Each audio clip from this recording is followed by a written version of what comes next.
তৈরি থেকো, তৈরি রেখো, তৈরি থেকো, তৈরি রেখো, কবরের মাল সামান,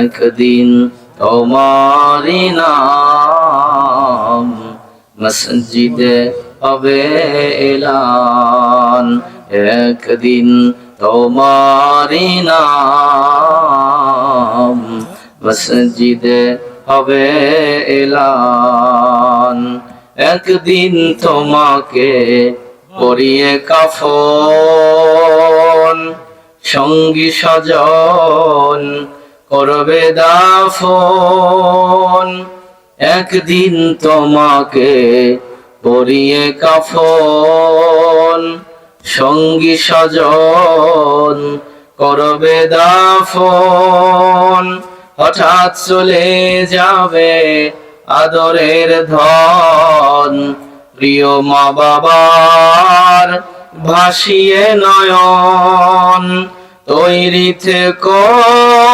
তৈরি রেখো, সুন্নতি আমল ঈমান, একদিন তোমার নাম মসজিদে হবে এলান, একদিন তোমার নাম মসজিদে হবে এলান। আলহামদুলিল্লাহ, এরান্দহ মধ্য দক্ষিণ পাড়া কবরস্থানের উন্নয়ন কল্পে আয়োজিত প্রথম বার্ষিক তাফসিরুল কোরআন ও দোয়া মাহফিলের আজকের সম্মানিত সভাপতি সাহেব, সহ সভাপতি, প্রধান অতিথি, বিশেষ অতিথিবৃন্দ, ইতিপূর্বে আলোচনা রেখেছেন এমআরটির রত্ন হযরত উলামায়ে কেরাম, এই মুহূর্তে আমার সামনে বসা আমার বাবাজিরা, সমবয়সী যুবক বন্ধুরা, পর্দার অন্তরালে অবস্থানরতা, সর্বগুণে গুণান্বিতা পর্দানিশী আমার মা এবং বোনেরা, সকলকে আন্তরিক ধন্যবাদ এবং অভিনন্দন জ্ঞাপন করে সর্বপ্রথম আমরা সেই মহান রব্বুল ইজ্জাত আল জালালের দরবারে শুকরিয়া আদায় করছি, যেই রব্বুল আলামিন আমাদেরকে দয়া করে, মায়া করে, মহব্বত করে, ভালোবেসে রহমতি, বরকতি, জান্নাতি সামিআনা নিচে আসার এবং বসার মতো তৌফিক দান করেছেন। এজন্য আপনারা বেজার না খুশি? সবাই খুশি হয়েছেন? যে যতটা পরিমাণে খুশি হয়েছেন একটু আওয়াজ দিয়ে পড়েন তো আলহামদুলিল্লাহ। দুরুদার সালাম বর্ষিত হোক বিশ্ব মানবতার মুক্তির দিশারি সরকার দো আলম দো জাহানের কামলিওয়ালা, নির্যাতিত, নিষ্পেষিত, নিপীড়িত মানবতার জন্য যিনি ছিলেন অতন্দ্র প্রহরী, জনাবে মুহাম্মদুর রাসূলুল্লাহ সাল্লাল্লাহু আলাইহি ওয়াসাল্লাম। আপনারা সকলে ভালো আছেন? আলহামদুলিল্লাহ, আল্লাহ তাআলা আমাকেও ভালো রেখেছে। সুস্থতার সাথে একদিনের হায়াত পাওয়া, সুস্থতার সাথে 1 সেকেন্ডের হায়াত পাওয়া, সুস্থতার সাথে 1 ন্যানো সেকেন্ডের হায়াত পাওয়া, এটা বিশাল বড় গনিমত। দেখেন আজকের কবরস্থানের মাহফিলে যারা বসেছেন, এই চুল পাকা দাড়ি পাকা মুরব্বীরা যারা বসেছেন, আপনার বয়সের অনেকেই এই মাটির ঘরে গেছে না? যুবক বন্ধুরা যারা বসেছেন, আপনার বয়সের 2-4 জন কবরে গেছে না? আল্লাহ চাইলে ওই কাতারে আপনাকে আমাকে রাখতে পারতো কিনা? তা না রেখে আল্লাহ যে আমাদের হায়াত দিয়েছে, সুস্থতার সাথে একদিনের হায়াত কারো তুলনায় বেশি পাওয়া, এটা কত বড় গনিমত। রাসূল আকরাম সাল্লাল্লাহু আলাইহি ওয়াসাল্লামের কাছে 2 ব্যক্তি একসাথে এসে কালেমা পড়ে মুসলমান হয়েছিলেন। তাদের দুজনের জীবনের হার ইবাদতের সংখ্যা ছিল সমান। নামাজ পড়েছে তাও 2 জন সমান, রাকাতের সংখ্যা সমান, জিকির আজগার করেছে সমান, এমন কি জিহাদের ময়দানে অংশগ্রহণ করেছে তাও 2 বন্ধু সমান। 2 বন্ধু এট এ টাইমে মারা গেছে। একজন, 2 জনই জান্নাতে গেছে। একজন দেখতেছে আমি নিচের জান্নাতে, আমার ওই বন্ধু উপরের জান্নাতে। উপরের জান্নাতে যেই জান্নাতি আছে, উনি যখন পার্শ্ব পরিবর্তন করে, তার জান্নাতে মধুময় একটা আওয়াজ হয়, যে আওয়াজটা নিচের জান্নাতে নাই। নিচের জান্নাতি জিজ্ঞেস করলেন, বারে এলাহি, আমাদের দুজনের জীবনের হার ইবাদতের সংখ্যা সমান, আমার ওই বন্ধুর জান্নাতে এত সুন্দর আওয়াজ কেন, আমার জান্নাতে ওই আওয়াজটা নাই কেন?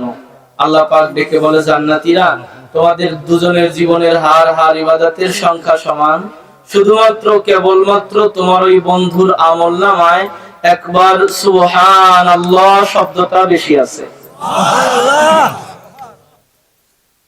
নিচের জান্নাতি ডাক দিয়ে বলে, রব্বুল আলামিন, শুধুমাত্র একবার সুবহানাল্লাহ শব্দটা বেশি থাকার কারণে আমার যে বন্ধু উপরের জান্নাতে আর আমি নিচের জান্নাতে, বারে ইলাহি, আমার জান্নাত আর আমার বন্ধুর জান্নাতের ব্যবধান কত?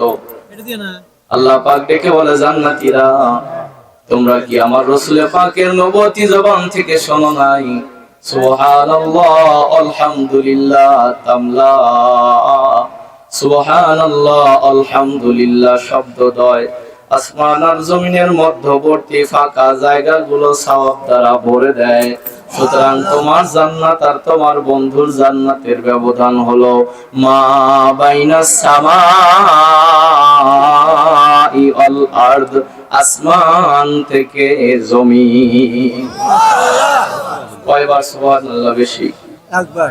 তাহলে আপনার যে বন্ধু মারা গেছে, উনি যদি কবর ঘরে যায়, সুবহানাল্লাহ পরে সওয়াব কি আর হবে? কবর ঘরে যদি কেউ কোরআন খতম করে, সওয়াব কি হবে? আর আল্লাহ যে আপনাকে এখানে বাঁচিয়ে রেখেছে, একবার করে সুবহানাল্লাহ বলতেছেন, জান্নাতের মধ্যে একটা করে গাছ তৈরি করা হচ্ছে। রাসূল বলেন, এত বিশাল এই গাছটা, যে গাছের ছায়া অতিক্রম করার জন্য একটা তেজি ঘোড়া সকাল থেকে সন্ধ্যা পর্যন্ত দৌড়াবে, কিন্তু ওই গাছের ছায়া অতিক্রম করতে পারবে না। বুখারী মুসলিম শরীফের হাদিস, নবী পাকের কাছে দুই ব্যক্তি এসে কালেমা পড়ে মুসলমান হয়েছিল। একজন জিহাদের ময়দানে শহীদ হয়ে গেল, আরেকজন 1 বছর পরে বিছানায় শুয়ে মারা গেল। রাসূল আমার বললেন, সাহাবীরা বলো তো, 1 বছর আগে যে মানুষটা মারা গেল তার জান্নাতটা অধিক সুন্দর, নাকি 1 বছর পরে যে মারা গেল তার জান্নাতটা অধিক সুন্দর? সাহাবীরা বলে, ইয়া রাসূলুল্লাহ, তার সাথে এর কিসের তুলনা? সে তো জিহাদের ময়দানে শহীদ হয়ে গেছে, আরে তো 1 বছর পরে বিছানায় শুয়ে মারা গেছে।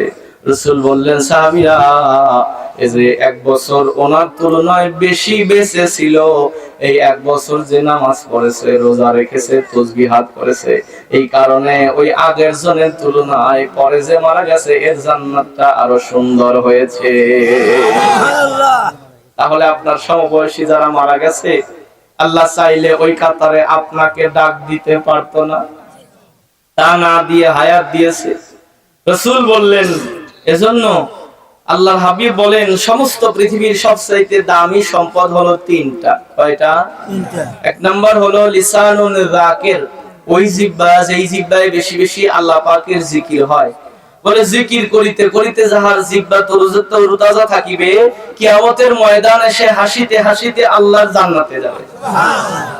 2 নাম্বার অকলবুন শাকের, ওই কলব, ওই হৃদয়, ওই আত্মা, যেই কলবে সব সময় শুকরিয়া আদায় হয় কার? আল্লাহ।